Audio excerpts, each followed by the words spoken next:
우리의 신앙생활은 하나님과의 친밀한 교제예요. 하나님의 행하심을 보고 우리의 온 삶으로 동참하는 겁니다. 그리고 이러한 삶을 살려면 우리는 하나님의 말씀인 성경의 토대에서 철저하게 말씀에 의한 삶을 토대로 오직 은혜, 오직 믿음, 오직 십자가, 오직 성령에 의한 삶을 살아야 합니다. 그래서 우리가 지난 몇 주간 동안 지금 십자가에 의한 삶을 살펴보고 있습니다.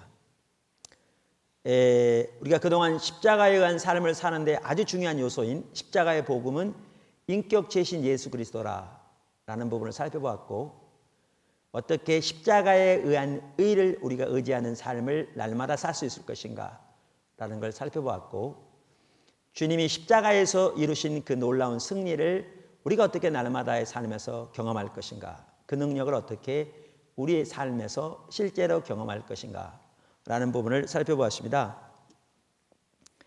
저는 개인적으로 십자가에 의한 삶에 있어서 나머지 이제 몇 가지가 더 있는데 그 부분들은 다음과 같은 것이라고 생각합니다. 그중 하나는 십자가에 나타난 사랑에 의한 삶, 혹은 십자가의 사랑에 의한 삶이고, 또 하나는 예수님의 십자가만이 우리의 유일한 자랑인 삶입니다. 그래서 오늘은 그 부분을 좀 같이 살펴보고자 합니다. 첫째, 십자가의 사랑에 기초한 삶. 그러니까 십자가에 의한 삶을 사는 데 있어서 아주 중요한 요소는 십자가에서 나타난 하나님의 사랑에 기초한 삶입니다. 이건 사실 너무너무 중요한 부분이죠. 로마서 5장 8절은 이렇게 말합니다. 우리가 아직 죄인 되었을 때에 그리스도께서 우리를 위하여 죽으심으로 하나님께서 우리에게 대한 자기의 사랑을 확증하셨느니라. 우리는 가끔 이렇게 얘기합니다. 하나님 나를 사랑하신 증표를 보여주세요. 또 우리가 기도해오고 또 우리가 원했던 어떤 일이 이루어지면 하나님 나를 사랑하시는가 보다. 혹은 반대로 그러한 일이 이루어지지 않으면 하나님 나를 안 사랑하시는 게 틀림없어. 우리는 이렇게 생각합니다. 그러나 성경은 하나님께서 우리를 얼마나 사랑하시는가 라는 것뿐만 아니라 그 사랑에 대한 확증이 예수님의 십자가라는 것입니다.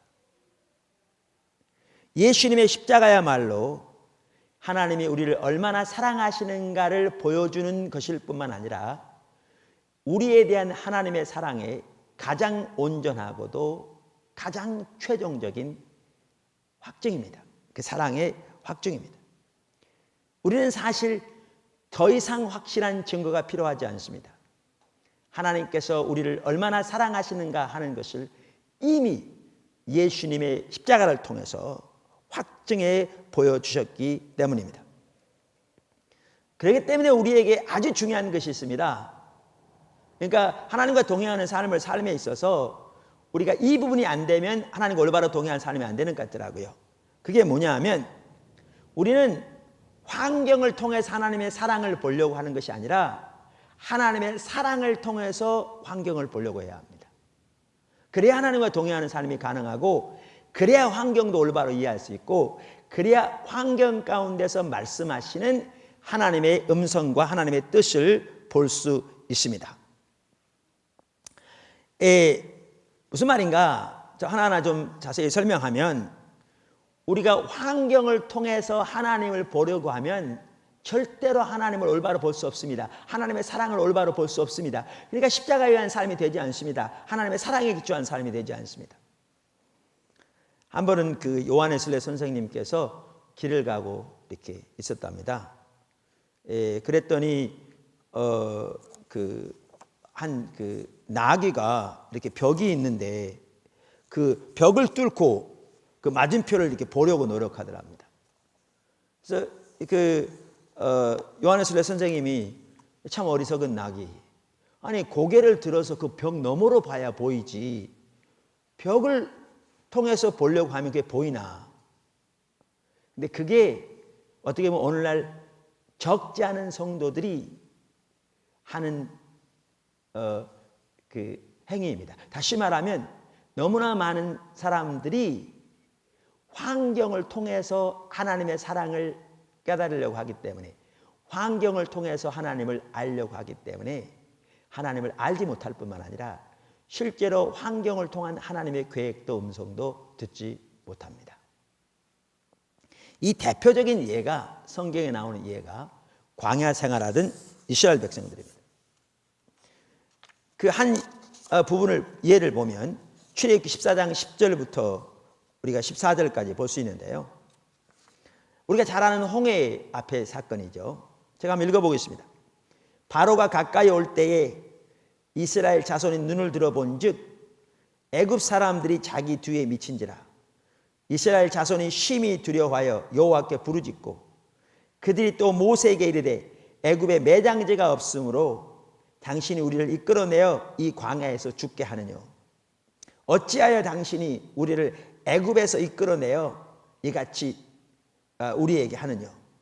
우리가 애굽에서 당신에게 고한 말이 이것이 아니뇨. 이르기를 우리를 버려두라. 우리가 애굽 사람을 섬길 것이라 하지 아니하더뇨. 애굽 사람을 섬기는 것이 광야에서 죽는 것보다 낫겠노라. 모세가 백성에게 이르되 너희는 두려워 말고 가만히 서서 여호와께서 오늘날 너희를 위하여 행하시는 구원을 보라. 너희가 본 애굽 사람을 또 다시는 영원히 보지 못하리라. 여호와께서 너희를 위하여 싸우시리니 너희는 가만히 있을지어다. 우리가 이 사건을 너무나 잘 아는 사건입니다. 또 우리가 과거에도 여러 번, 몇 번 보았던 구절이기도 하고. 근데 여러분 여기 보십시오.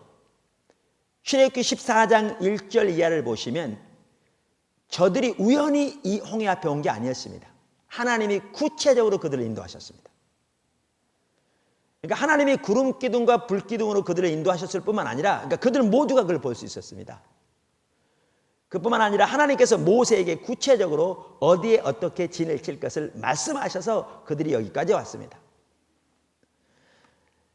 그런데 이제 애굽의 그 왕 바로가 마음을 돌이켜서, 거기엔 또 하나님의 역사가 있었습니다. 우리가 잘 알듯이 애굽의 최정예 부대를 이끌고 이스라엘 백성들을 잡으려고 쳐들어왔고, 그들이 이미 이스라엘 백성들의 그 뒤에까지 미치게 되는 그러한 상황에 처하게 됩니다.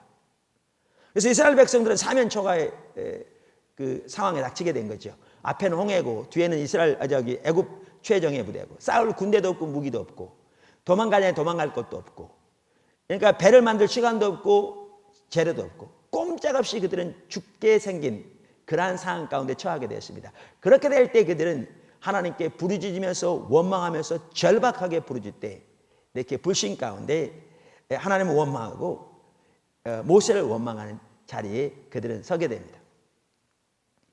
그런데 여기 보십시오. 하나님께서, 그러니까 말씀드렸는데 저들이 우연히 거기 가게 된 게 아니라고요. 하나님이 구체적으로 인도하셨다고요. 그리고 지금 환경을 통해서도 바로가 스스로 마음을 강팍했지만 그 배후에 또 하나님의 역사도 있었습니다. 그래서 성경에는 한편으로는 하나님이 그 마음을 강팍했다고 그랬고, 한편으로는 바로가 스스로 그 마음을 강팍했다고 말하죠. 성경에는 항상 하나님의 직공과 인간의 자유가 같이 가죠. 그래서 이러한 사건이 처하게 되었습니다.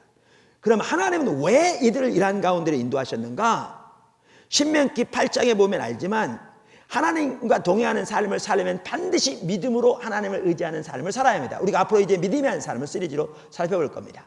그런데 하나님께서 이들을 이 자리에 인도하신 것은 저들이 겸손히 하나님만을 믿음으로 의지하는 가운데 하나님께서 그들에게 지시하시고 말씀하시면 그 하나님의 말씀을 따라 그들이 순종할 때 하나님께서 그들을 통해서 역사하심으로 하나님의 입에서 나오는 말씀으로 인한 삶, 믿음에 의한 삶, 온전히 순종하는 삶을 훈련시키기 위해서 그 자리로 인도하신 것입니다. 왜?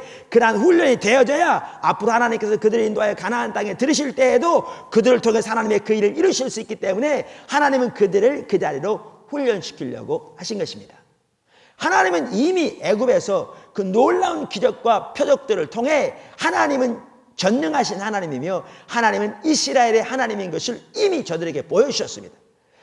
그래서 하나님은 저들이 그러한 하나님을 신뢰함으로 믿음으로 의지함으로 그렇게 하나님의 지시를 기다리고 하나님의 인도를 기다림으로 하나님의 말씀하실 때 순종하기를 원하셨는데 이스라엘 백성들은 전혀 그런 하나님의 의도를 알지 못했습니다. 그러니까 하나님의 의도를 알지 못한 이유 중에 가장 주된 것이 뭐였냐면 그들은 환경을 보고 하나님을 보려 했기 때문에 그랬습니다. 환경을 볼 때 그들은 완전히 사면초가에 처하게 되었습니다.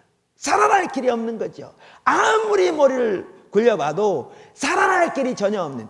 그러니까 그들은 하나님께 부르짖었습니다. 여기 보시면 절박하게 부르짖었습니다. 사실 절박함이 믿음은 아닙니다.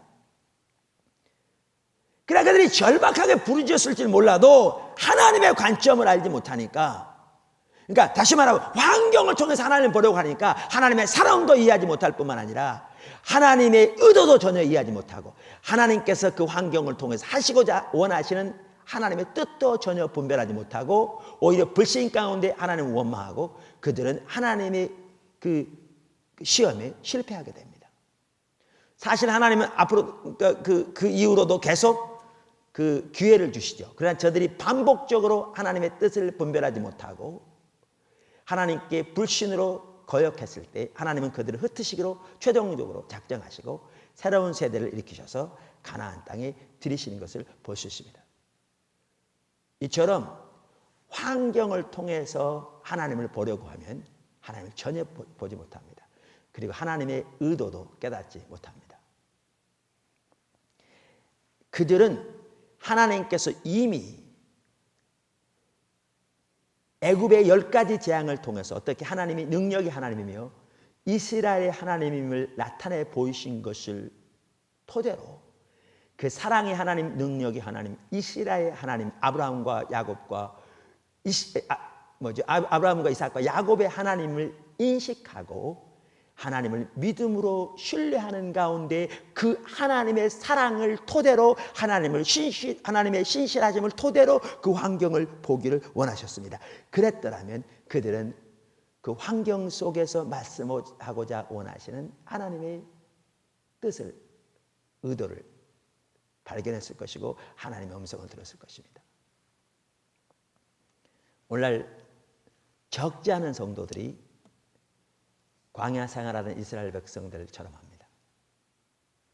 하나님은 우리를 사랑하시기 때문에 우리의 환경을 주도하셔서 환경을 통해서 우리를 하나님의 의도하신 바로 인도하기 원하시고 특별히 이스라엘 백성들이 그랬던 것처럼 우리를 하나님과의 친밀한 교제 가운데로, 그래서 친밀한 교제 가운데서 오직 하나님만 믿음으로 의지하는 가운데 하나님의 인도를 따라 믿음으로 순종할 때 하나님께서 우리를 통해서 하나님의 뜻을 이루시는, 즉 그것을 한마디로 다른 말로 바꾸면 하나님의 입에서부터 나오는 말씀으로 사는 삶을 살도록 훈련시키고 우리를 믿음으로 세우기 위해서 우리의 환경을 만지셔서 주도하시면서 그 자리를 인도하시는데, 너무나 많은 성도들은 이스라엘 백성들처럼 환경을 바라보고 하나님을 판단하려 하기 때문에 하나님께 원망하고 하나님을 불신하고 하나님의 사랑을 의심할 뿐만 아니라 그 환경 속에 나타난 하나님의 뜻을 전혀 깨닫지 못합니다.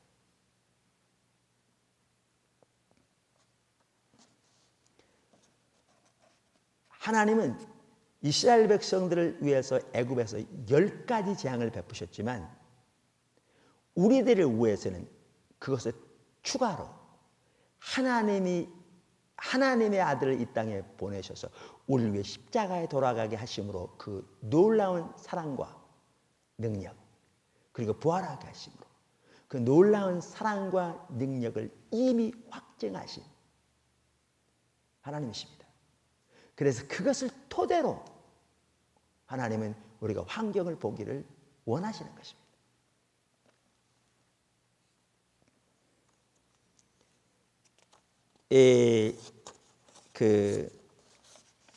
하나님을 경험하는 삶이라는 책에 보면 그 저자인 헨리 블랙가비 목사님이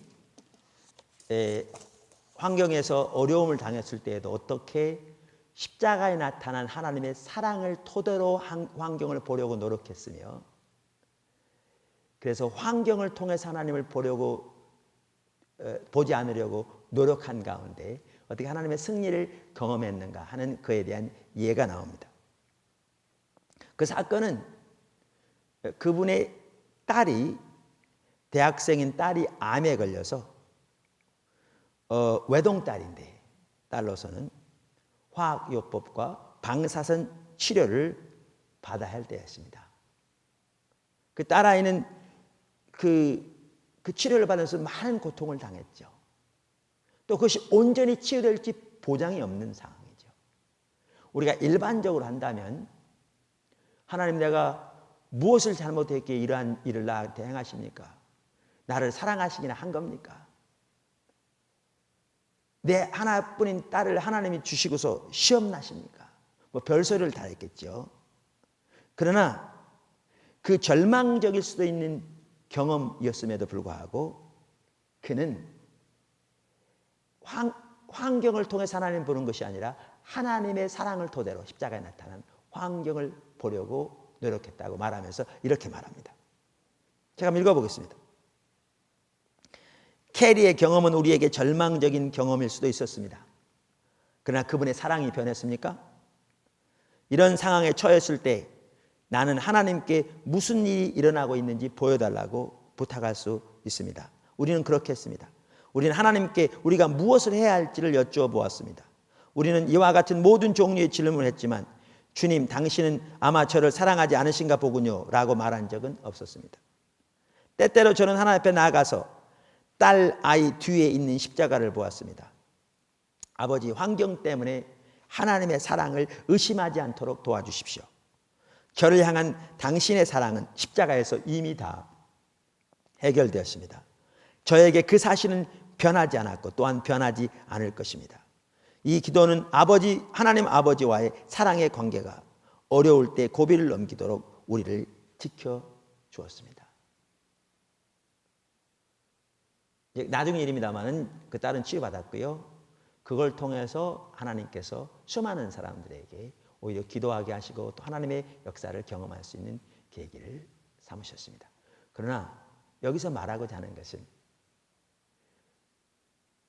십자가에 나타난 하나님의 사랑을 토대로 환경을 보아야 하나님의 진정한 의도도 환경을 통한 하나님의 음성도 들을 수 있다, 그 말입니다. 그리고 환경도 이길 수 있습니다. 제가 젊었을 때 이렇게 기도원에 간 적이 있습니다. 그런데 어떤 분이 간증을 하는데 강사가 치유사역자더라고요. 여기서 기도했더니 이 사람 이런 사람이 나왔고 저기서 기도했더니 저런 사람이 나왔고 이렇게 간증하더라고요. 근데 제가 제일 뒤에 앉아 있는데 갑자기 그런 생각이 들더라고요. 하나님 저 사람을 되게 사랑하시는구나. 근데 나는 안 사랑하시는 것 같더라고요. 그건 아니죠. 근데 그런 생각이 들었어요. 뭐 제가 누구를 왜 치유기도 해본 적도 없고 뭐 그렇지만 그래서 이렇게 많이 낙심이 됐습니다. 하나님이 나를 안 사랑하신다고 생각하니까. 그래서 이제 예배를 마치고 기도굴에 이렇게 앉아 있는데 갑자기 제 뱃속에서부터 그냥 뜨거운 그냥 뭐라 그럴까? 이게 올라오더라고요. 기도가 아주 강하게 방언으로, 물론 그전에도 방언으로 기도했습니다만 이렇게 터져 나오면서 갑자기 하나님께서 제 마음속에 또렷하게 귀로 들리는 음성은 아니지만 또렷하게 이렇게 말씀하시더라고요. 내가 너를 얼마나 사랑하는 줄 아느냐. 내가 너를 위해 십자가에서 죽었느니라. 저는 어제부터 당연히 교회를 다녔기 때문에 저희 어머니 신앙이 좋은 분이어서 당연히 예수님이 하나님의 본체시고 그분이 날 위해 십자가에 돌아가신 걸 알았죠. 근데 그날 하나님의 성령을 통해 그 십자가 위에 나타난 하나님의 사랑의 한 부분을 깨닫게 하신 거죠. 천지를 창조하신 만군의 여호와 하나님이 날 위해 이 땅에 종의 형체를 가지고 오셔서 십자가에 돌아가셨다니 얼마나 뜨거운 눈물이 쏟아지고요.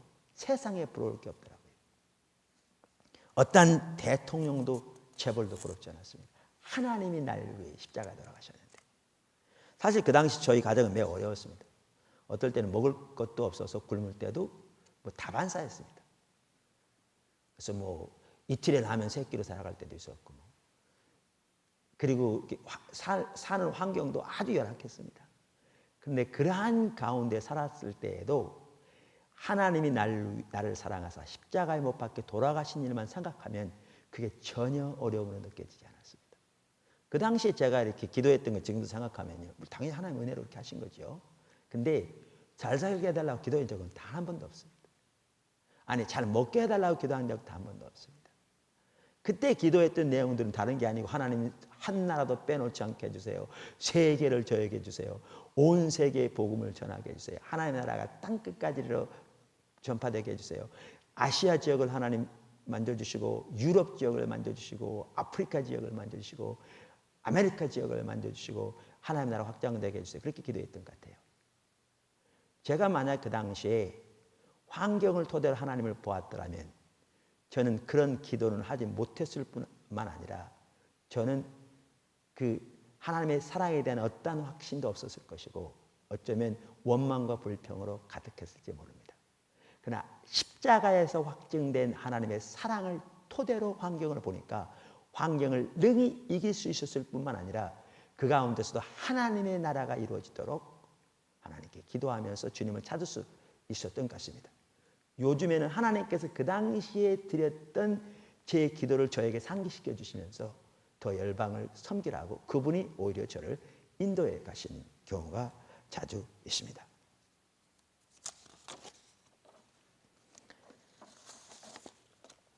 이처럼 십자가에 의한 삶은